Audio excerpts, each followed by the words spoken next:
우리 하나님께서 말씀으로 창조하신 이 아름다운 세계, 하나님 말씀이 살아 역사하시는 이미시오데이, 우리 하나님의 선교회장으로 어서 오세요. 하나님의 자비로우신 사랑이 항상 여러분과 함께 하시기를 축원합니다.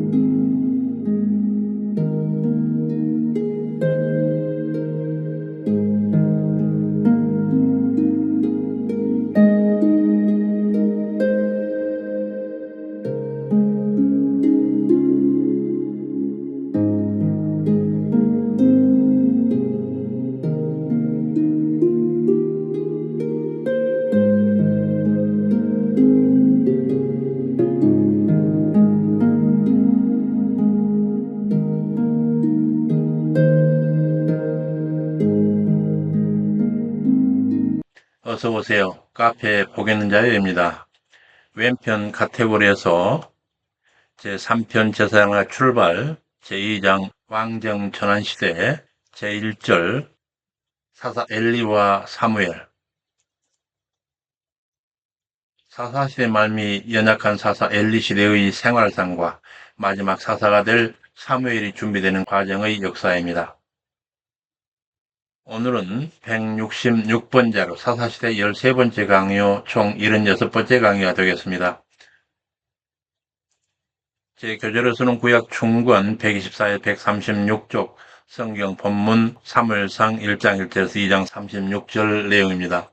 지난 시간에는 어느 사사시대에 유다의 흉년이 들어 나오미가 남편과 함께 두 아들과 모압으로 이주하여 거기 거류하다 남편과 두 아들을 다 잃고 두 며느리 중에 지극히 신실한 한 며느리 룻과 함께 맥주를 추수하던 때 다시 본향 에브라다 베들레헴으로 돌아온 이야기로서 마치 우연처럼 친족 보아스 밭에서 이삭을 죽게 되었는데 그 추수기간 내내 이삭을 죽게 해주었던 보아스의 따뜻한 인애와 그로 말미암아 나오미 가정의 기업 물을 자가 된 보아스 그리고 모압 여인 루사에 태어난 오벳으로 말미암아 그 보계가 다윗의 왕가로 이어지고 이어 먼 훗날에는 인류제를 대속하러 오신 우리 주 예수 그리스도의 계보를 잇는 거룩한 모압 여인 루세에 관한 이야기를 살폈습니다. 오늘은 쇠락한 영성의 사사시대 말기 엘리사사 때 당시 이스라엘에 폐역한 여호와 경외신앙을 아파하시던 여호와 하나님께서 새로운 사사를 준비하시는 역사를 살피게 되겠습니다. 에브라임 산지 라마다임 소임에 살던 레이 지파 엘가나의 가정에 임산하지 못하는 한 여인의 여호와를 향한 간구로부터 이야기가 시작됩니다. 이는 여호와께서 예비하시는 마지막 사사 사무엘 출생에 관한 이야기로서 성경 사무엘상이 되겠습니다. 제2장 사무엘상 왕정 전환 시의 제사장 나라의 신앙. 성경 사무엘상은 이스라엘 민족이 여호수아 지도로 가나안을 정복하여 정착한 이래 사무엘까지 이어져 온 사회 정치 체제 지파동맹 또는 부족 연합 체제가 왕정 체제로 이양되는 과도기가 그 역사적 배경입니다. 따라서 본 성경의 시작은 사사시대 말기를 배경으로 하고 있습니다. 이스라엘 최후 사사였던 사무엘이 하나님께서 택하신 자에게 기름을 부어 이스라엘 왕으로 세움으로써 사사시대가 마감되고 왕정이 계시되는 과도기의 역사를 다루고 있습니다. 그러나 본서는 단순히 이스라엘의 사회 정치 체제가 지파동맹 또는 부족 연합체제에서 왕정체제로 이양되는 과정만 보여주는 것을 목적으로 하지는 않습니다.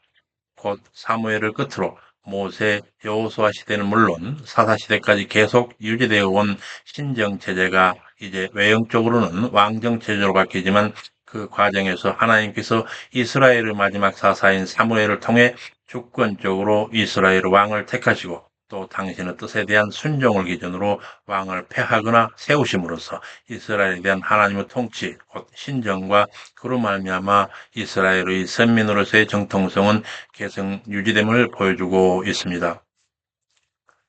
민교수의 구약 해설에 따르면 사무엘상하는 히브리어 성경에서는 한 권의 책으로 사무엘 이름 하나님께서 들으셨다라고 하는 셔무엘이 이 성경의 제목이 되었습니다. 헬라어 역은 왕국들이라는 뜻을 가진 바실레온 알파, 바실레온 베타, 그리고 고대 라틴어 역은 왕들의 방점을 두어서 레굼 우누스, 레굼 듀오, 현대 라틴어 역은 이름에 방점을 두어서 사무엘 우누스, 사무엘 두오라 하였고, 이를 이어 영어역에서는 사무엘 포스트, 사무엘 세칸이라 이름하게 되었습니다. 제1절 사사 엘리와 사무엘의 출생. 먼저 사사 엘리 때의 레이지팍 엘가나 가정 이야기입니다. 사무엘상 1장 1절에서 8절.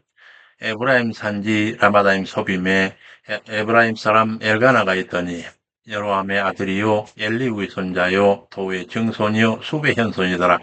그에게 두 아내가 있어 하나는 한나요 또 분인나라. 에브라임 산지에서들 엘가나 가정에 대한 옥스포드 해설을 보겠습니다. 각주 419에서 420번. 한글 개혁 성경은 에브라임 사람 엘가나라 해요. 마치 그가 에브라임 지파인 것처럼 오해될 수도 있습니다. 그러나 사무엘의 족보를 기록하고 있는 역대상 6장 16에서 38절을 참고하면 사무엘은 에브라임 자손이 아니고 레이의 아들 중 하나인 그앗의 후손입니다. 따라서 본문의 에브라임 사람이라는 호칭은 그가 에브라임 산지에 거주하고 있었기 때문에 붙여진 것입니다. 이스라엘 다른 지파들과 달리 기업을 분배받지 못했던 레위인들은 전국으로 흩어져 살면서 종교적 직무를 담당했는데, 이러한 이유로 엘가나 조상들도 에브라임 지역에 들어와서 이곳에 뿔을 내리며 살았을 것입니다. 엘가나가 에브라임 사람이 아니고 레위 후손이었기 때문에 그 아들 사무엘이 레위 지파에 속하여 후에 성막에 거하면서 제사장 앞에서 여호와를 섬길 수 있었고, 엘리의 뒤를 이어 제사장 직분을 수행할 수 있게 됩니다. 여기서 엘가나가 두 아내를 두고 있는데, 성경은 일부 일처제가 하나님의 창조 원리에 입각한 제도임을 밝히고 있습니다. 하지만 신명기 21장 15에서 17절을 보면 두 아내를 둔 사람의 자녀에 대한 상속 문제를 다룸으로써 일부 다처제를 묵인하고 있는 듯 합니다. 사실 인류 역사 가운데 일부 다처제는 상당히 폭넓게 시행되었습니다. 후에 다윗과 솔로몬의 경우에는 정치적 목적에서 일부 다처제가 이루어지며, 정부인에게 후손이 없을 때 후손을 얻기 위한 목적에서 일부 다처제가 이루어지기도 합니다. 하나님께서는 기본적으로 일부 일처제를 명하셨으나 인간의 타락으로 이 제도가 점차 무너지고 이스라엘 백성들도 가나안 족속들의 영향을 받아 여러 아내를 두는 것이 다반사가 됩니다. 이러한 일부 다처제가 가정을 무너뜨리는 불화의 요인이 되며 결국에는 사회와 국가를 혼란에 빠뜨리는 원인이 된다는 것을 성경에 나타난 이스라엘 역사가 충분히 증거하고 있습니다. 그래서 본문으로 돌아가서 그에게 두 아내가 있어 하나는 한나요 또 분인나라. 분인나는 자식이 있으나 한나는 무자하니라. 한나가 매년에 자기 성에서 나와 실로에 올라가 여호와께 제사를 드렸는데, 여기서 실로로 제사를 드려 올라간 이 일에 대해 옥스포드 해설을 보겠습니다. 각주 421번입니다. 여기 한나가 기도드리는 곳으로 사무엘이 등장해서 주요 배경이 되는 역사적 장소로서 실로가 등장하고 있습니다. 르보나 남편에 있는 베델에서 북쪽으로 14km 올라가 세겜으로 가는 길 동편에 위치한 실로는 현재의 엘루반으로 에브라임 지파의 땅에 속해 있습니다. 여호수아는 요단 서편 땅을 정복한 후에 여기에 장막을 설치했고 엘르아살과 함께 기업을 분배했습니다. 이곳은 이스라엘의 정치, 행정, 종교 중심으로 여호수아 당시뿐 아니라 사사 시대에 이르기까지 중요한 역할을 했으며 하나님 궤가 보관된 성소가 있던 장소였습니다. 그래서 본문으로 돌아가서 한나가 매년에 자기 성으로 나와 실로에 올라가 여호와께 제사를 드렸는데, 당시 사사 엘리에게 두 아들 홈니와 비누아스가 제사장으로 거기 있던 터라. 엘가나가 제사를 드린 날에는 그 분깃을 분인나와 그 모든 자녀에게 주고 한나에게는 갑절을 주니 그를 사랑함이라. 그러나 여호와께서 그를 성태치 못하게 하시니 그 대적 분인나가 그를 심히 격동케 하더라. 매년 한나가 여호와 집에 올라갈 때마다 남편이 그같이 하며 분인나가 한나를 격동시키므로 그가 울고 먹지 하니, 엘가나가 이르되 한나여 어찌하여 울며 먹지 아니하며 마음이 슬퍼하느냐. 내가 그대에게 열 아들보다 낫지 아니하뇨. 한나의 불임과 분인나 격동으로 인한 엘가나 가정 불화에 대한 옥스포드 해설을 보겠습니다. 각주 422에서 424번. 고대 근동에서 임신하지 못하는 여인은 신의 저주를 받은 것으로 여겨졌습니다. 구약 성경 안에서 다사는 하나님 주시는 복의 상징으로 자녀가 없으면 축복받지 못한 결과로 많이 나타납니다. 그러나 본문은 이에 해당하지 않습니다. 왜냐하면 이는 하나님의 특별한 계획이 내재되어 있기 때문에 그렇습니다. 이와 유사하게 특별한 계획 속에 하나님께서 여인의 태를 닫아 임신하지 못하도록 하신 경우가 성경에 종종 나타나고 있습니다. 하나님은 사라의 태를 닫으셨으며 리브가의 태를 닫으셨고 또 라헬의 태도 닫으신 적이 있습니다. 이들은 모두 구속사의 중요한 인물들인 아브라함, 이삭, 야곱의 아들로 고통스러운 불임의 시기를 거친 뒤에 하나님 은혜로 이삭과 야곱과 그리고 요셉 같은 아들을 얻게 되었습니다. 다음 각주로 가서 그런데 엘가나의 저 분인나에 관하여 남편인 엘가나가 한나에게 좋은 분깃을 준다는 이유로 또 아이를 못 낳는 이유로 한나를 면시한 분인나의 악하고 교만한 성품을 알 수 있습니다. 본인나는 자신에게 자녀를 허락하신 하나님께 감사하지 아니하고 오히려 그 복을 이용하여 상대적으로 위축된 상태에 있는 한나를 괴롭히고 고통을 주는 대적자의 역할을 하고 있습니다. 반면에 본인나가 심히 격동케 한 것에 대한 한나의 반응은 단지 눈물을 흘리고 먹지 않으며 하나님을 향한 간절한 기도뿐이었습니다. 다음 각주로 일반적으로 고대 근동에서 아이를 출산하지 못하는 여인에 대하여 남편들이 행한 헐대와 냉도를 고려해 볼 때 자식을 낳지 못하는 한나를 향한 엘가나의 배려와 위로는 시대와 간섭을 뛰어넘는 아름다운 사랑이라 할 수 있습니다. 그러나 이러한 위로의 말이 아들이 없어 여통하는 한나의 슬픔을 씻어줄 수는 없었습니다. 우리는 엘가나가 두 아내를 거느린 것이 결국 가정의 불화의 원인임을 알 수 있습니다. 본문으로 돌아가서 이에 사무엘을 모친 한나의 서원과 제사장 엘리의 축도 장면입니다. 사무엘상 1장 9에서 18절. 그들이 실로에서 먹고 마신 후에 곧 화목제를 드린 후에 한나가 일어나니 때에 제사장 엘리는 여호와의 전 문설주 곁 의자에 앉았더라. 여기 여호와의 전 문설주 곁의 의자라고 하는 이 말에 대해서 옥스포드 해설을 보겠습니다. 각주 425번입니다. 이 본문에서 의자는 평범한 사람이 앉는 의자가 아니고 왕이나 제사장과 같이 지도자로 그 위치가 확정된 사람들이 앉는 신분을 표시하는 의자를 가리키고 있습니다. 본문에 앉았더라 라고 하는 히브리 요셰브가 상태의 지속이나 신분을 나타낸다는 점에서도 그러한 사실을 뒷받침합니다. 따라서 엘리가 의자에 앉았다 함은 그의 권위와 능력을 나타내고 있습니다. 그러므로 본절 역시 엘리가 단순히 성소에서 휴식을 취하고 있음을 나타내기보다는 제사장의 직무를 수행하고 있었음을 나타낸다고 볼 수가 있겠습니다. 그럼에도 본문에서 한나는 일어나는 것으로 묘사된 반면 엘리는 앉아있는 것으로 묘사된 것은 본문에 어떤 의도가 포함된 것으로도 볼 수가 있겠습니다. 이는 엘리가 나이 들어 활동력이 없었을 뿐만 아니라 신앙 성장도 정체되어 있었음을 나타내려 함으로 볼 수도 있습니다. 한나가 마음이 괴로워 기도 중에 통곡하며 서원하여 가로되 만군의 여호와여 만일 주의 여종의 고통을 돌아보사 아들을 주시면 그 평생에 그를 여호와께 드리고 삭도를 그 머리에 대지 아니하겠나이다. 이와 같은 한나의 서원 기도에 대한 옥스포드 해설을 보겠습니다. 각주 426에서 427번입니다. 먼저 한나가 괴로워서 기도하고 통곡하며라고 하는 이 묘사는 한나가 심한 괴로움을 가지고 하나님께 자신의 사정을 아뢰며 자신의 처지가 처량하고 괴로워서 기도 중에 한없이 눈물을 흘리며 애통하였음을 보여주고 있습니다. 우리가 가지고 있는 기도에 대한 생각 가운데 잘못된 것 중에 하나는 하나님께 나아갈 때는 항상 거룩하고 온전한 모습이어야만 한다라고 하는 생각입니다. 그러나 한나가 본문에서 통곡하는 것처럼 솔직하고 정직하게 자신의 깊은 내면을 하나님께 숨김없이 다 드러내는 자세 또한 필요합니다. 십자가 죽음 앞에서 하나님께 눈물로 기도하셨던 예수님의 모습 속에서도 이러한 태도를 배울 수가 있다 할 수 있습니다.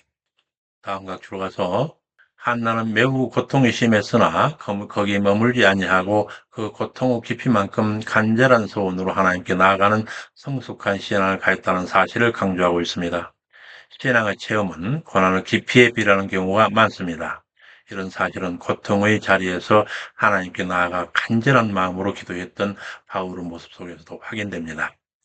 다만 이뿐 아니라 우리가 환난 중에도 즐거워하나니 이런 환난은 인내는 연단은 소망을 이루는 줄 알미로다. 로마서 5장 3절에서 4절 말씀입니다. 한편 민수기 30장 6에서 15절에 따르면 한나와 같이 남편이 있는 여인의 서원 기도는 남편에 의해서 무효가 될 수도 있었습니다. 한나는 남편의 동의 없이 혼자서 하나님께 서원했기 때문에 후에 반드시 남편의 동의를 얻어야 했습니다. 그래야 22절에 가서 보면 한나는 남편 엘가나의 동의를 얻고 서원을 지키게 됩니다. 여기서 본문으로 돌아가서 그가 오래 기도하는 동안에 엘리가 그의 입을 주목한즉 한나가 속으로 말하며 입술만 동하고 음성은 들리지 아니하므로 그가 취한 줄로 생각한지라. 엘리가 이르되 네가 언제까지 취하여 있겠느냐? 포도주를 끊으라. 소리 없이 기도하는 한나의 모습을 오해한 사사 엘리에 대한 옥스포드 해설을 보겠습니다. 각주 428에서 429번.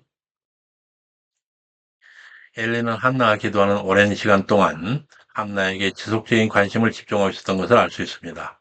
하지만 엘리에 대한 이러한 묘사는 열설적인데 오랜 시간 의자에 앉아 한나의 기도하는 모습을 예의주시하고 있긴 했지만 한나의 상태에 대해 명확한 판단을 내리지 못한 엘리의 영적 무능력이 드러나기 때문에 그렇습니다. 명색은 여호와의 전 문설주 곁에 자리를 잡은 대제사장의 신분이지만 실제로는 아무것도 깨닫지 못하는 영적으로 무지하고 무감각한 노인의 모습을 나타내고 있기 때문에 그렇습니다. 영적으로 무능력했던 엘리는 겉으로 보이는 한나의 입술만 주목했을 뿐 감추어진 마음을 읽어내지는 못했던 것 같습니다. 다음 각주로 가서 사실상 화목제를 드린 후 공동 식사에서 포도주를 과하게 마셔 취하는 일이 있을 수는 있었습니다. 그리고 이스라엘 사람들은 대체로 묵상 기도를 하지 않는 것으로 알려져 있습니다. 그러므로 소리 없이 울면서 입술만 움직이는 한나의 모습을 엘리 제사장이 오해할 수도 있었을 것입니다. 그러나 사실 본문은 이러한 엘리의 책망을 통하여 한나가 아닌 엘리 자신을 질타하고 있는 부분입니다. 대제사장이면서 한 여인의 애타는 심정을 술 취한 상태로 판단해버리는 엘리의 영적 무능력을 부각시키고 있기 때문에 그렇습니다. 한나에게 이러한 책망을 한 엘리도 하나님의 사람으로부터 하나님의 충고를 듣게 되지만 결국에는 영적 미혹에서 깨어나지 못하고 가문의 몰락을 맞이하게 되는 것입니다. 에스포모 올라가서 엘리가 이르되 네가 언제까지 쉬어 있겠느냐 포도주를 끊어라.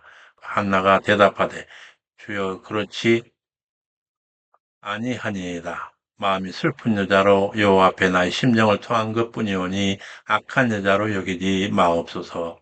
엘리가 가로되 평안히 가라. 이스라엘 하나님이 너의 기도를 구한 것을 허락하시기를 원하노라.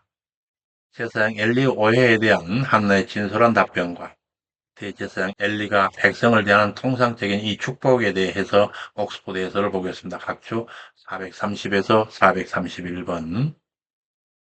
한나에 대한 대제사장 엘리의 오해는 풀렸고 그는 오히려 한나에게 대제사장의 권위로 축복합니다. 이 축복이 지금까지의 암울했던 분위기를 완전히 새로운 분위기로 전하는 계기가 되는데 분인나의 질투심으로 마음이 격동되고 번민되어 불안정한 상태에 있었던 한나의 마음이 엘리 제사장의 축도로 안정과 평화를 되찾기 때문에 그렇습니다. 다음 각주로서 엘리의 축복 속에서 한나의 기도에 하나님이 허락하시기를 원한다 함은 유대인 주석가들의 주장처럼 엘리가 하나님께서 한나에게 아들을 주실 것을 예언했다든지 또는 아들이 태어나기를 축복했음을 보여주는 것이 아니라 일상적으로 반복하는 단순한 축복 기도로 보는 것이 더 자연스럽습니다. 엘리가 한나로부터 기도한 내용을 듣고 이 합당한 축복을 하는 것이 아니라 기도 내용도 모른 채 피상적인 축복한 것은 앞서 한나를 술 취한 자들로 이긴 것과 더불어 그의 영적 무능함과 백성들의 영적 지도자인 대제사장으로서 직무에 충실하지 않았음을 간접적으로 드러내고 있는 본문입니다. 이어서 본문으로 넘어가서 엘리가 가로되 평안히 가라. 이스라엘 하나님이 너의 기도로 구한 것을 허락하시기를 원하노라. 가로되 당신의 여종이 당신께 은혜 입기를 원하나이다 하고 더 먹고 얼굴에 다시는 수색이 없으니라. 한나가 대제사장 엘리 축복에 대하여 감사를 표하는 즉시 평강을 얻는 그 믿음에 대한 옥스포드 해설을 보겠습니다. 각주 432번입니다. 여기 당신께 은혜 입기를 원하나이다. 히브리어 티모차 헨 빼에네카에서 은혜 입기를 발견하다라고 하는 히브리어 마차의 여성 3인칭 단순 미완료 티모차와 은혜라고 하는 히브리어 헨, 그리고 아내라고 하는 히브리어 전치사 빼, 그리고 눈이라고 하는 히브리어 아인과 남성 2인칭 대명 전미어 카가 결합된 형태로 이를 직역해 보면 당신은 눈 속에서 은혜 발견하기를 원하나이다 하는 뜻입니다. 이러한 한나의 인사말 속에는 하나님의 은혜를 사모하는 간절한 마음이 담겨 있습니다. 왜냐하면 은혜는 인간 엘리 제사장이 직접 주는 것이 아니라 하나님만이 주시는 까닭에 그렇습니다. 이러한 감사 인사말은 이스라엘 사람들에게 전형적 용어로서 윗사람에게 정중히 부탁할 때도 사용되었습니다. 그 인사 후 만나는 다시는 수색이 없는 즉각적 평강을 얻는 믿음을 보이고 있습니다. 아무것도 염려하지 말고 오직 모든 일에 기도와 간구로 너희 구할 것을 감사함으로 하나님께 아뢰라. 그리하면 모든 지각에 뛰어난 하나님의 평강이 그리스도 예수 안에서 너희 마음과 생각을 지키시리라. 빌립보서 4장 2에서 7절 사도 바울께서 권면하고 있습니다. 여기서 본문으로 돌아가서 당신의 요종이 당신께 은혜 입기를 원하나이다 하고 가서 먹고 얼굴에 다시는 수색이 없으니라. 그 후에 마지막 사사 사무엘 출생과 한나에서 온 이행기사입니다. 사무엘상 1장 19에서 28절 아침에 일찍 일어나 여호와 앞에 경배하고 돌아가서 라마 자기 집에 이르니라. 여호와께서 그를 생각하신지라. 이와 같은 여호와의 자비로우신 돌아보심 생각하신지라. 번념이라는 하는 것에 대한 옥스포드에서를 보겠습니다. 각주 433번입니다. 본문은 하나님에 대한 직접적인 언급이 적음에도 하나님의 행동은 결정적인 역할을 하고 있습니다.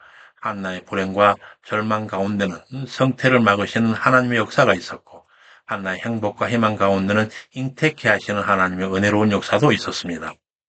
이처럼 많은 행동을 하시지 않는 것처럼 보이지만 결정적이고 효과적인 행동을 하시는 하나님의 모습은 하나님과 통행하는 삶을 추구하는 우리에게 매우 귀중한 통찰력을 제공하고 있습니다. 곧 하나님의 일하심이 우리 눈에 명백하게 드러나지는 않지만 그분은 언제나 우리 가까이에서 우리를 결정적으로 돕고 계신다는 사실입니다.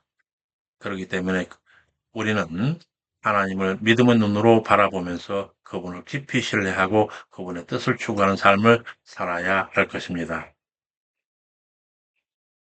한나가 아들을 낳아 사무엘이라 하였으니 이는 내가 여호와께 그를 구하였다 함이라. 이 사무엘이라고 하는 이름의 유래에 대한 옥스퍼드 해설을 살핍니다. 각주 434번입니다. 사무엘의 어원적 의미는 견해가 다양합니다. 먼저 쉐모엘을 유래로 보면 그의 이름은 하나님처럼 권능이 있다라는 뜻이 되고, 쉐멜을 유래로 보면 하나님의 이름이 되고, 이를 다시 쉐무엘을 유래로 보면 하나님이 들으셨다라는 뜻이 되는데, 마지막 견해가 가장 일반적인 견해입니다. 이런 함축적 의미를 담고 있는 사무엘의 이름을 앞으로 9장에서부터 본격적으로 등장할 사울의 이름과 비교해 보면 흥미로운 사실을 발견할 수가 있습니다. 사울은 구하다라고 하는 샤알의 수동 분사로 정확히 청함을 받은 자라고 하는 뜻을 가지고 있습니다. 사무엘과 사울이라는 이름을 들으면서 여호와 하나님의 통치를 거절하고 동시에 하나님을 세우신 지도자 사무엘까지 거부하면서 자신들을 위한 왕을 세우기를 구했던 이스라엘 백성들에게 청함을 받은 자라고 한 이름의 이 사울이라고 하는 왕이 주어졌지만 결국 사울은 불순종으로 인해 하나님으로부터 버림받는 반면에 선지자 사무엘은 하나님의 들으신 바 되었다라고 하는 사실을 연상케 하는 삶을 삽니다. 성경의 인물을 살펴본 많은 경우 이름 속에 그 사람 운명이 담겨 있습니다. 사무엘도 앞으로 그 이름에 담긴 의미의 암시처럼 하나님을 대신하여 이스라엘의 지도자로 능력을 행하게 될 것입니다. 본문 넘어가서 한나가 아들을 낳아 사무엘이라 하였으니 이는 내가 여호와께 그를 구하였다 함이라. 엘가나 그 집이 여호와께 매년제와 서원제를 드려갈 때 한나는 가지 아니하고 남편에게 아이를 젖대거든 내가 그를 데리고 와서 여호와 앞에 거기 영영이 있게 하리이다. 이에 엘가나가 이르되 그대의 소견에 설한 대로 하라. 연례 제사나 서원제 드리러 갈 때 엘가나 부부가 나누었던 그 대화에 대한 옥스퍼드 해설을 보겠습니다. 주 435에서 437번. 먼저 서원제 언급은 여기 처음 등장할 뿐만 아니라 굳이 매년제와 독립하여 기술에서 강조하고 있습니다. 그리고 특별히 그 서원제라 함으로써 엘가나가 매년제만 아니라 서원제 드린 것을 더욱 부각시키고 있습니다. 한글 개혁성기 그 서원제로 번역한 니드로 이는 그의 서원제, 즉 엘가나의 서원제란 뜻을 가지고 있습니다. 민수기 30장 6에서 8절에 보면 남편이 아내의 서원을 취소할 수도 있었지만 엘가나는 한나의 서원에 동의하여 서원제를 드리러 성소에 올라갔던 것입니다. 본서에서는 이러한 내용이 구체적으로 드러나 있지 않지만 23절에서 그대의 소견에 선한 대로 하라 하여 엘가나의 진술이 그가 드리려 한 서원제가 아들 사무엘을 바치는 서원제였음을 알려주고 있습니다. 다음 각주로 가서 외경 마카비서 하 7장 27절에 보면 이스라엘에서 3, 4세까지는 젖을되지 않았던 것 같습니다. 가나안 땅은 물이 귀하여 면역성과 저항력이 약한 어린아이에게 안심하고 먹일 수 있는 물이 충분하지 않았습니다. 여기서 온 집이 제사드리러 여호와께 올라가야 하는데 한나가 남편과 동행하지 않은 이유를 발견하게 됩니다. 한나가 집에 남은 이유는 아이가 아직 어려 장거리 여행이 힘들었음입니다. 동시에 어머니가 하나님 앞에 지녔던 영적 신앙 양분도 공급받았을 것입니다. 레인들은 일반적으로 25에서 50세까지 성소에서 봉사하게 되어 있었음을 감안할 때, 된 후 하나님께 영원히 바치겠다는 서원은 신앙심 깊이를 반영하고 있습니다. 다음 각주로 가서 엘가나는 한나가 자신의 동의를 구하지 않고 행한 서원을 그대로 용납하고 있을 뿐만 아니라 오히려 하나님께 드린 그 서원이 완전히 이루어지기를 원했습니다.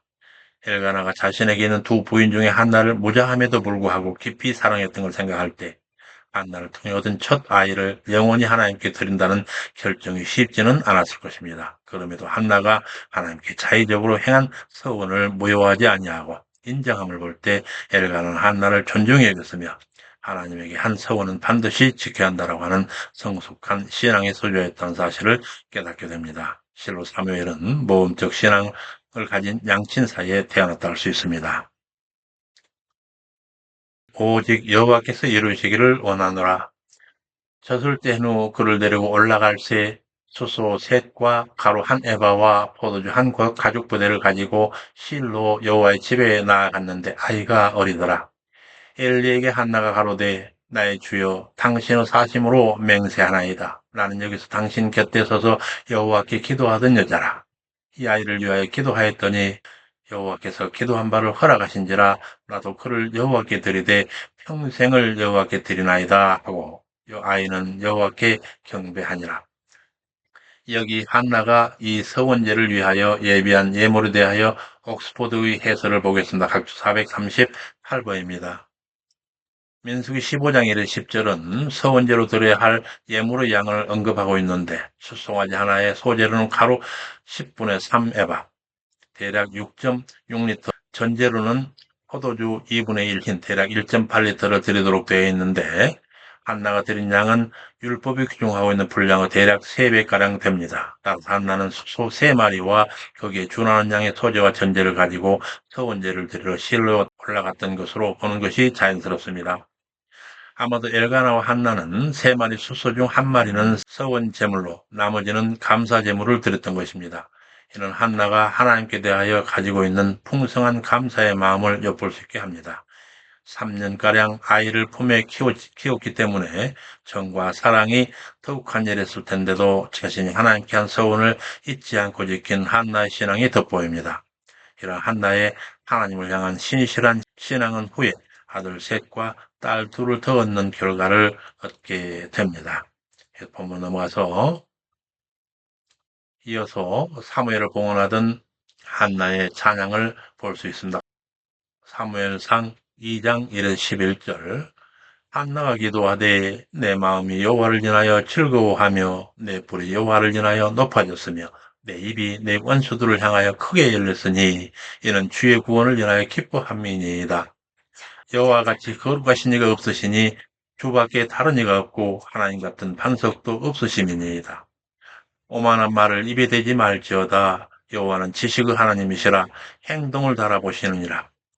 용사의 활은 꺾이고, 여기서 용사의 활을 꺾인다는 이 묘사에 대해서 옥스포드 해설을 보겠습니다. 각주 439번입니다. 하나님은 교만한 용사 곧 원수들이 활을 꺾어서 택한 백성들에게 도움을 주시는 분으로 묘사되고 있습니다. 후대 예레미야와 에스겔도 각각 하나님이 엘나무 활과 고개 활을 꺾으시려 하고 있으며 시편도 악인의 활을 꺾으시는 하나님이 등장하고 있습니다. 또한 호세아도 하나님이 이스라엘의 활을 꺾으시겠다 하십니다. 본문도 이와 같은 전쟁의 상황을 배경으로 하여 하나님께서 자기 힘의 강함을 의지하는 교만한 자를 꺾고 스스로 약함을 인정하는 겸손한 자에게 힘을 주심을 노래하고 있습니다. 이런 역전의 현상이 발생하는 까닭을 본문이 침묵하고는 있지만 이는 바로 앞절과 연관시켜 볼 때 지식의 하나님께서 행동을 달아보시고 활동하고 계심으로 볼 수 있습니다. 외형적으로 판단할 때는 강한 용사지만 그 힘의 상징, 팔은 꺾일 것이고 오히려 외형적으로 약한 자는 새로운 힘을 얻게 될 것입니다.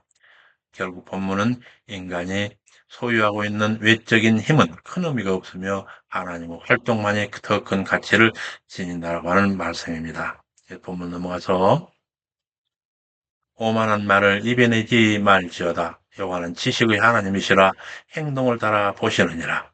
용사의 활은 꺾이고 넘어진 자는 힘으로 띠띠도다. 여호와는 죽이기도 살리기도 하시며 가난한 자를 진토에서 일으키사 귀족들과 함께 앉게 하시며 영광의 위를 차지하게도 하시는도다. 땅의 기둥들은 여호와의 것이라. 여호와께서 세계를 그 위에 세우셨도다. 다시 여기 넘어진 자는 힘으로 띠띠도라는 표현과 땅의 기둥들 위에 세계를 세우셨다라고 하는 히브리인들의 우주관에 관한 옥스포드의 해설을 보겠습니다. 각주 440에서 441번. 먼저 넘어진 자는 힘으로 뛰어돌아가는 그 표현, 이는 전쟁에서 패배하여 도망가고 있는 패잔병이 돌불에 걸려 넘어지는 장면을 떠올리게 하고 있습니다. 본문은 이렇게 힘없이 넘어진 사람들이 하나님의 힘으로 허리에 띠를 띠고 다시 힘을 얻어 일어나서 전쟁에 임할 것을 묘사하고 있습니다. 앞에서 용사의 활이 사울의 운명과 연관되어 있는 것처럼 이와 대조되고 있는 본문은 다윗의 삶과 연관되어 있습니다. 하나님의 다윗을 모든 대적들과 사울 손에서 구원하시는 날에 다윗은 사무엘하 2장 40절에서 이 본문과 동일한 고백을 하고 있습니다. 곧 용사의 활은 꺾이고 넘은 자는 힘으로 띠를 띠도다라는 이 표현은 사무엘서의 전체 내용을 통해서 사울과 다윗의 대조로 나타나는 것입니다. 뿐만 아니라 이러한 고백은 힘없는 백성을 다시 일으켜 전쟁에 참여하게 하여 승리와 기쁨을 주시는 하나님을 찬양할 때 사용됩니다. 따라서 우리는 비록 고난의 현실 가운데 있지만 이러한 하나님을 신뢰할 때 새 힘을 얻을 수 있게 되는 것입니다. 다음 각주로 가서 땅의 기둥들 위에 세계를 세웠다는 이 히브리인들의 우주관을 보면 거기 땅의 기둥들은이라고 하는 이 표현은 당시 히브리인들이 우주관을 반영하고 있는데 지구를 평평한 것으로 생각한 그들의 우주관 속에서 하나님은 하늘을 땅 위에 두시고 기둥으로 그것을 떠받치고 있는 분으로 묘사되었습니다. 하나님께서 세상의 기초를 기둥 위에 세우시다는 표현 외에 시편에서는 그가 강이나 바다 위에 세상의 기초를 세우시다는 표현도 나타나고 있습니다.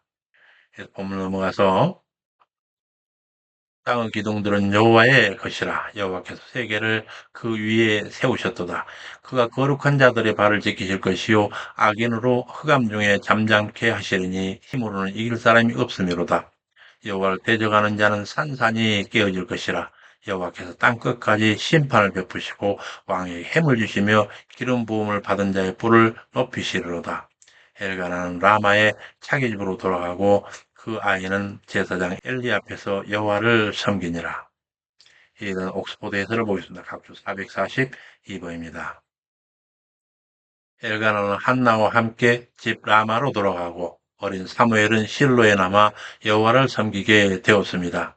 여기 섬긴이라고 하는 히브리어 하야 메셔라트에서 섬기다라고 하는 히브리어 쉐라트는 일상적으로 종들이 행하는 그런 섬김이 아니라 국가의 관리가 되어 행정직에 섬기는 의미이며, 또한 예배 때 레인들이 행하는 종교적 섬김의 의미로 공지가 다른 의미를 갖습니다. 여기서 사무엘에 대하여 이 단어를 사용한 것은 사무엘이 어려서부터 성막에서 여호와를 섬기는 것을 보면서 자란 것에 대하여 마치 그 자신이 제사물을 수행과 같은 의미 있는 일이었음을 부각시키기 위해서입니다. 반면에 이후에 엘리 제사장과 그의 아들들에 관한 사건에서 하나님을 만으로 여기는 불량한 엘리 아들들과 하나님을 성실하게 섬기는 사무엘을 보다 선명하게 비교, 대조하기 위한 문학적 장치라고 할 수 있을 것입니다. 본문 넘어가서 그 후 사무엘의 경건한 성장과 엘리 가정의 이야기입니다.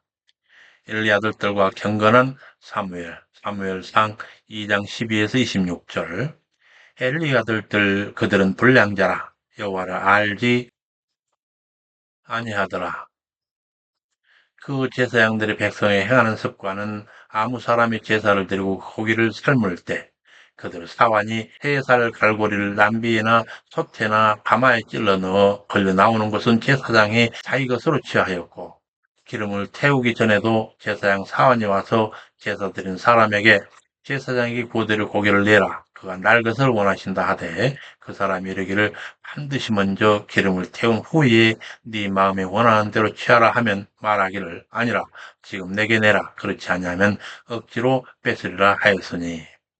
이 여호와 하나님을 향한 엘리 아들들이 불량스러움에 대해서 옥스포드에서를 보겠습니다. 각주 443에서 445번. 내용이 전환되는 본절에서 본서에 처음으로 사무엘과 대조되는 엘리 아들들에 관한 불량자라고 하는 그 부정적 소설이 등장하고 있습니다. 기자 관점에서 사무엘은 어리지만 하나님을 섬기는 사람이며, 엘리 아들들은 제사장이었지만 불량한 자들로 묘사되고 있습니다. 다음 각주로 가서 그 불량함에 대한 구체적인 예로 제사를 드릴 때, 이 제사는 희생을 드리는 제사로 번제, 화목제, 속죄제, 속건제를 할 수 있습니다. 이 중 번제는 짐승 전체를 완전히 태우기 때문에 제사장에 돌아가는 것은 가죽부입니다. 그리고 속죄제는 제사장이 범죄했을 때와 온 회중이 범죄했을 제하고는 그 고기가 제사장들에게 돌아갑니다. 속건제 제물 고기도 제사장의 몫입니다. 화목제에서는 요제로 드린 가슴과 거제로 드린 우편 뒷다리만 제사장에게 돌아가게 되어 있습니다. 이렇듯 이스라엘 백성에 드린 제사는 그 종류가 다양하고, 따라서 제사에 취하게 되는 목도 제사에 따라서 달랐을 것입니다. 그런데 본문은 그것을 구별하지 아니하고 제사의 그 모든 제사의 고기를 자신이 원하는 대로 취했다 해서 율법 규정에 의해 결코 취해서는 안 되는 고기도 취했음을 의미하고 있습니다. 이는 홈리와 비누하스가 하나님과 이스라엘 백성 사이에서 중재하는 역할을 해야 하는 자신의 제사장직 사명을 망각했을 뿐만 아니라 제사를 통해 자신의 사욕을 채웠음을 보여주고 있습니다. 그들은 백성들이 기름을 태워 여호와께 드리기도 전에 제물에서 고기를 취하곤 하였는데, 이는 먼저 언급된 죄보다 더욱 악하고 근본적인 죄라 할 수 있습니다. 왜냐하면 앞에서 언급된 행위들은 그나마도 제사가 어느 정도 맞춰진 상태에서 행해진 반면에, 기름을 태워드리기도 전에 재물을 고기를 취했다라고 하는 그 언급된 행위는, 그렇게 언급된 행위는 기름을 태우기도 전에 그 제사를 다 드리기도 전에 고기를 취함으로써 제사제도 자체를 허물어뜨리는 것이었기 때문에 그렇습니다. 다시 말해 하나님께 제물이 드려지기 전에 자신이 먼저 제물을 가르친 것입니다. 율법에 짐승을 제물로 드리는 제사 과정에서 동물의 기름을 드리는 것은 중요한 순서이며 모든 유형의 제사에 포함되어 있습니다.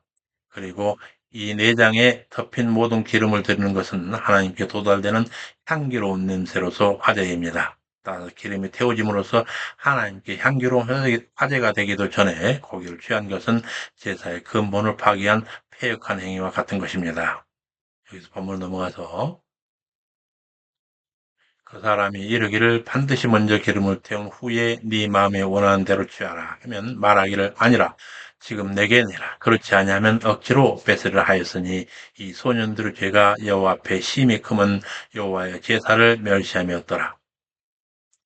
사무엘이 어렸을 때에 세마포 에봇을 입고 여호와 앞에 섬기더라. 여기서 사무엘이 에봇을 입고 여호와를 섬기던 성소에서 일상에 대한 옥스퍼드에서를 보겠습니다. 각주 446번입니다. 여기서 에봇은 제사장에 입던 일종의 겉옷입니다. 대제사장은 색실로 만든 화려한 에봇을, 일반 제사장들은 세마포로 만든 흰색 에봇을 입었습니다. 그러나 제사일뿐만 아니라 하나님의 궤를 옮기는 것과 같은 특별한 종교 행사 시 왕이었던 다윗도 배로 만든 에봇을 입었습니다. 한편 성경에서 에봇은 언약궤와 같이 신탁을 받는 수단으로 사용되기도 했으며 사사 기드온 시대에는 지역 성소를 표시하는 금으로 만든 에봇도 있었습니다. 예수 본문 넘어가서 사무엘은 어렸을 때 세마포 옷을 입었고 여호와 앞에 섬기더라. 어미가 맨죄를 드리러 남편과 올라갈 때마다 작은 겉옷을 죄다가 주니 엘리가 엘가나와 그 아내를 축복하되 여호와께서 이 여인으로 후사를 주사 여호와께 구하여 얻어들인 아들을 대신하게 하시기를 원하노라 하였더니 여호와께서 한나를 건구하사 세 아들과 두 딸을 주셨고 사무엘은 여호와 앞에서 자라니라. 엘리가 매우 늙었더니 그 자식들은 온 이스라엘에 더욱 패역하여 엘리가 그들을 불러 책망하고 여호와 앞에 죄를 범치 말라 하였으되 듣지 아니하였으니 이는 여호와께서 그들을 죽이기로 직정하셨습니다. 이에 대한 옥스포드 해설을 보겠습니다. 각주 447번입니다. 여호와의 그와 같은 심판 선언은 홈리와 비느하스의 돌이킬 수 없는 죄에 대한 합당한 반응입니다.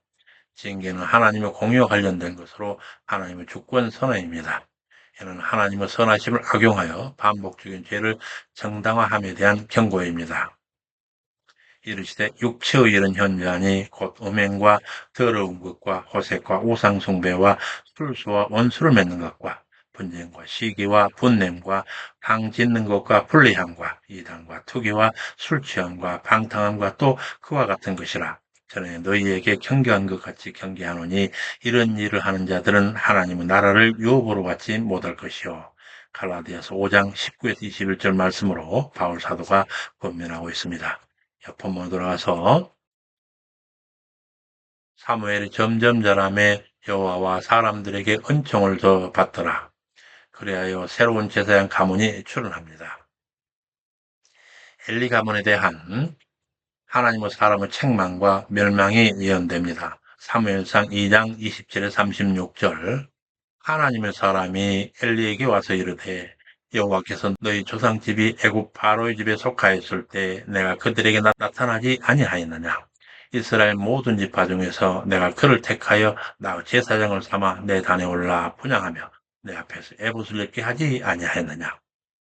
엘리의 아들들의 그 패역이 거듭되더니 마침내 하나님의 사람이 엘리를 찾아오는데 찾아온 그 하나님의 사람에 대한 옥스포드 해설을 보겠습니다. 각주 448에서 449번.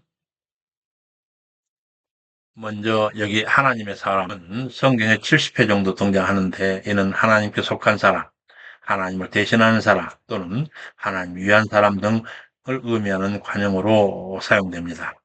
구체적으로는 하나님 말씀을 사람들에게 전달하는 천사를 가리키기도 하고 하나님 말씀을 대언하는 선지자에 대한 동의어로 사용되기도 합니다. 특별히 하나님 말씀에 따라 이스라엘 백성을 인도했던 모세의 경우에는 그의 이름 앞에 별칭으로 사용되기까지 했습니다. 본문에서 하나님의 사람은 천사나 선지자라기보다는 하나님 말씀을 전하도록 하나님께 일시적으로 소명받아 보냄받은 사람으로 보입니다. 그리고 에봇을 입혔다는 이 표현에 대해서는 다음 각주로 가서 에봇을 입는다는 이 표현은 그 자체로 제사장 신분을 나타내며 무엇보다 하나님 말씀을 받아 태어나는 역할의 수행을 뜻하고 있습니다. 이 언급으로서 제사장 에봇을 입고도 제사장 직무를 바르게 수행하지 않는 엘리 아들들과 나이는 어린아 에봇을 입고 제사장으로서 소임을 다할 사무엘을 대조하고 있습니다. 본문 넘어가서 내 앞에서 에봇을 입게 하지 아니하였느냐. 이스라엘 자손을 드리는 모든 화제를 내가 네 조상의 집에 주지 아니하였느냐? 너희는 어찌하여 나의 처소에서 명한 나의 재물과 예물을 밟으며 네 아들들을 나보다 중히 여겨 백성이 드리는 가장 좋은 곳으로 스스로 살찌느냐? 그러므로 여호와가 말하노라 내가 전에 네 집과 네 조상의 집이 내 앞에 영영하리라 하였으나 이르노니 결단코 그렇지 아니하리라. 나를 존중히 여기는 자를 존중히 여기고 나를 멸시하는 자를 경멸하리라. 엘리를 향한 여호와의 추상 같은 책망에 대해서 옥스퍼드 해설을 보겠습니다. 각주 450에서 452번. 먼저 모든 화제물을 엘리 조상집에 주었다 하시거든요. 그 본문은 제사장에 주어지는 음식 자체를 가리키는 표현이라기보다는 하나님이 레위인들에게 특히 엘리의 선조와 엘리 가문에게 주신 은혜가 매우 컸음을 강조하시는 표현이라 할 수 있습니다. 동시에 이들이 하나님으로 받았던 몫이 얼마나 거룩한 것이었는가도 반영하고 있습니다. 이런 의미에서 본문은 엘리의 아들들이 하나님께 바쳐진 제물에 대해 저질러졌던 행동이 얼마나 거룩한 것이었는가를 직접적으로 고발하고 있습니다. 하나님께서 그들에게 허락하신 은혜에 만족하지 못하고 율법을 어기며 자신들의 몫을 스스로 챙긴 그들을 비난하고 계시는 것입니다. 다음 각주로 가서 특별히 하나님은 제사장 직분이 레위 자손에게 주어졌음을 여러 번 확언하였습니다. 그들이 출애굽 후 시내산에 있을 때 아론을 제사장으로 세우시면서 아론 가문의 제사장직 승계를 영원한 규례라고 하셨고 시딤에서 아론의 증손자 비느하스가 하나님의 질투심으로 질투하여 이방 모압 여인과 음행한 두령을 죽였을 때 다시 한번 이 언약을 확인하면서 영원한 제사장 직분의 언약이라고 하는 문구를 사용하셨습니다. 하나님 자신이 말씀하신 바를 변함없이 지키는 분이십니다. 그러나 그 약속은 인간과 하나님 사이에 인격적으로 맺어진 것이기에 무조건 저절로 유지되는 것이 아니라 그 언약을 받은 인간이 하나님에 대해서 신실한 정으로 그 사명을 다할 때 이루어집니다. 이제 하나님은 전에 아론 가문이 당신 앞에서 영영히 행할 것이라 약속했지만 이제 하나님께서는 결단코 그렇게 아니하리라 명세를 하고 계십니다. 다음 각주로 넘어가서 엘리 아들들이 하나님의 제사를 멸시함으로써 하나님을 경홀히 여긴 사실에 대한 심판이 예고되고 있습니다. 하나님의 제사를 멸시함으로 하나님을 경히 여겼던 그들은 실제 이러한 하나님 말씀대로 전쟁에서 초계같이 죽고 맙니다. 또한 하나님보다 자신 아들들을 더 중히 여김으로 하나님을 경히 여겼던 엘리 제사장도 몸이 비둔하의 의자에서 자빠져 죽는 어이없는 인생의 종말을 맞이하게 되는 것입니다. 본문 넘어가서 이어서 엘리 가문의 이 말 심판에 대한 구체적인 예언이 전개됩니다. 사무엘상 2장 31에 36절 보라 내가 너의 팔과 너의 조상의 집 팔을 끊어 여기서 팔을 끊으시겠다는 이 표현 의미에 대해서 옥스퍼드에서 보고하겠습니다. 각주 453번입니다. 여기서 팔, 히브리 제로아의는 씨앗 또는 후손이라고 하는 히브리 제라의와 같은 어원을 가지고 있습니다. 그리고 문자로 읽지 않고 소리를 듣는다면 이 두 단어는 거의 구분할 수가 없습니다. 그러면 하나님께서 엘리 가문의 팔을 끊어버리시겠다는 말씀 속에서 그들의 후손이 하나님의 선에 의해서 끊어지게 될 것이라는 사실을 충분히 예상할 수 있습니다. 실제로 엘리의 팔은 아들들의 죽음에 의해 조상들 팔들은 사울의 제사장 학살 사건으로 끊어지게 됩니다. 내 집에 노인이 하나도 없게 되는 날이 이를지라 이스라엘에게 모든 복을 베푸는 중에 너는 내 처소의 환난을 볼 것이요 너의 집에 영영토록 노인이 없을 것이며 내 탄에서 내가 끊어버리지 아니할 너희 사람이 네 눈을 쇠지 않게 하고 여기서 영영토록 그 집에 노인이 없으리라 하시면서도 다른 한편으로는 그의 가족 중에 여호와 단에서 아주 끊어지지 않고 남길 사람이 있으라 하시는 이 말씀에 대해서 옥스포드 해설을 보겠습니다. 각주 454에서 455번 먼저 노인은 고대 근동에서 권위와 힘의 상징이었습니다. 실족 중심 사회에서 중대사는 보통 노인으로 이루어진 지도자들에 의해 결정되었습니다. 그들은 그 사회의 현자일 뿐만 아니라 실질적으로 조직을 움직이는 핵심 세력이었고 그들이 가지고 있는 삶의 지혜에 의해서 존경을 받는 인물들이었습니다. 또한 이 단어는 성경에서 이스라엘 지도자 계층인 장로를 가리킬 때도 사용됩니다. 따라서 집에 노인이 없어진다는 것은 대가 끊긴다는 의미뿐만 아니라 그 집이 이스라엘에서 지도자를 배출해내지 못하는 미약한 가문이 된다고 하는 의미도 같습니다. 이는 앞에서 언급된 팔이 잘리다라고 하는 의미와 서로 연결되는데, 이 예언은 엘리 아들들의 죽음과 사울의 제사장 학살 사건과 더불어 후에 사울 손에서 벗어난 엘리 가문의 후손 아비아달이 다윗 왕국 시기에 제사장이 되었지만 아도니아의 왕위 계승 사건에 휩싸여 솔로몬에 의해 제사장 직분을 잃게 되는 사건으로 이어집니다. 하나님의 예언이 이처럼 철저하게 성취된 것을 볼 때 우리는 하나님의 선언하신 심판의 엄중함을 새삼 깨닫게 됩니다. 다음 곡줄 넘어가서, 그런데 본문에 여호와의 단에서 여호와의 단에서 끊어지지 않을 그의 사람에 대한 이 원문을 지키게 보면, 그리고 내가 너에게 속한 한 사람을 나의 단으로부터 자르지 아니할 것이다 라는 것인데, 이는 하나님께서 엘리 가문 중에 제사장직을 수행할 하나를 두시겠다 하심입니다. 이는 분명히 사울이 제사장을 살육할 때 유일하게 살아남은 아론의 후손 아비아들을 지칭한 것으로 볼 수 있습니다. 여기서 본문 넘어가서, 이스라엘에게 모든 복을 베푸시는 중에 너는 내 처소에 환난을 볼 것이요 내 집에 영영토록 노인이 없을 것이며, 내 단에서 내가 끊어버리지 아니할 너의 사람이 너의 눈을 새잠게 하고 너의 마음을 슬프게 할 것이요 너의 집에 생산하는 모든 자가 젊어서 죽으리라. 너의 두 아들 홈니와 비느하스가 한날에 죽는 것이 그에 대한 표징이 되리라.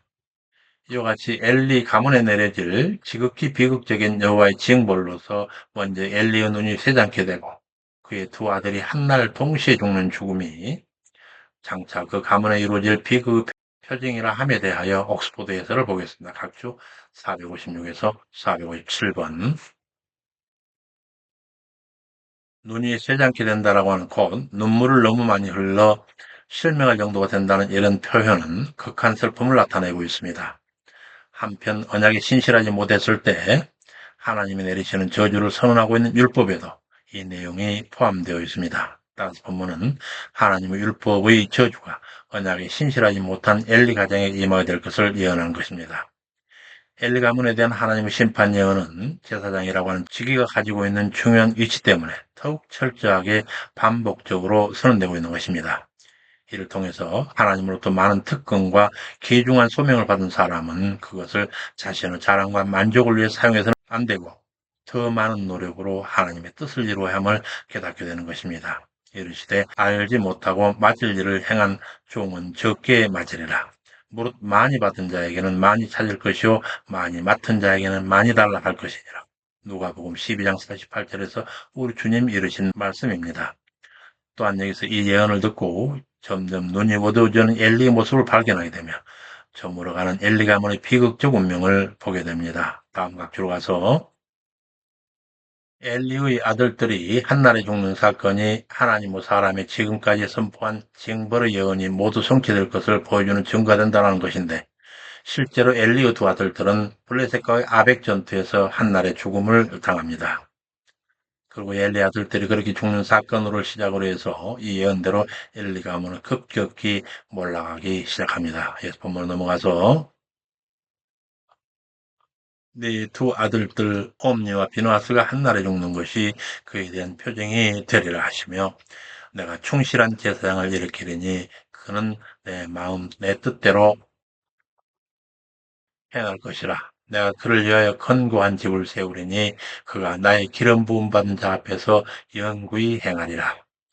대제사장 엘리 가문과는 달리 다른 한편으로는 여호와의 충실한 제사장을 일으키시겠다 하시는데, 이에 대한 옥스포드 해설을 보겠습니다. 각주 458번입니다. 여기서 여호와 일으키실 충실한 제사장은 문맥상 엘리 가문의 제사장과 사무엘을 비교하고 있는 것입니다. 그러나 몇 가지 사실로 그 대상이 사무엘에 국한되지 않음을 알 수도 있습니다. 우선 사무엘 가문이 지속적으로 제사장직을 수행했다는 기록이 성경에는 없습니다.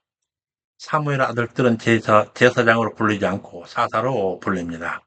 두 번째, 본문에 나의 기름 부음을 받은 자, 영구이라고 하는 말이 사무엘에게는 적용되지 않습니다. 여기서 나의 기름 부음 받은 자에서 기름 부음 받은 자라고 하면 왕으로 선택된 사울과 다윗을 가리킵니다. 그러나 사울은 불순종하여 왕직을 박탈당하므로 다윗이 본문의 기름 부음 받은 자임에 틀림없습니다. 또한 하나님은 다윗에게 영원한 나라와 왕위를 약속하셨습니다. 그렇다면 그런 복을 받은 다윗 앞에서 제사장직을 수행할 사람 또한 다윗과 같이 영구히 제사장직을 받은 사람이어야만 합니다. 그런데 엘리 가문의 마지막 제사장 아비아달은 솔로몬에 의해서 그 직이 파면되고 이후 지속적으로 이스라엘 왕국의 제사장 직분을 감당한 가문은 사독 가문입니다.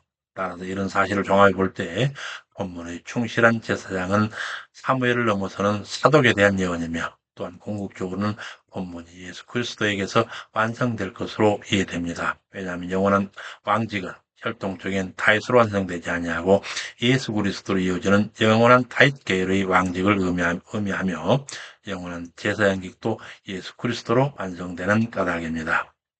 여기서 본문 넘어가서 그런데 내 집에 남은 사람이 각기 와서 어느 한 조각과 떡 한 덩이를 위하여 그에게 엎드려 가로되 청하노니 내게 한 제사장의 직분을 맡겨 나로 떡 조각을 먹게 하소서 하리라 하셨다 하니라.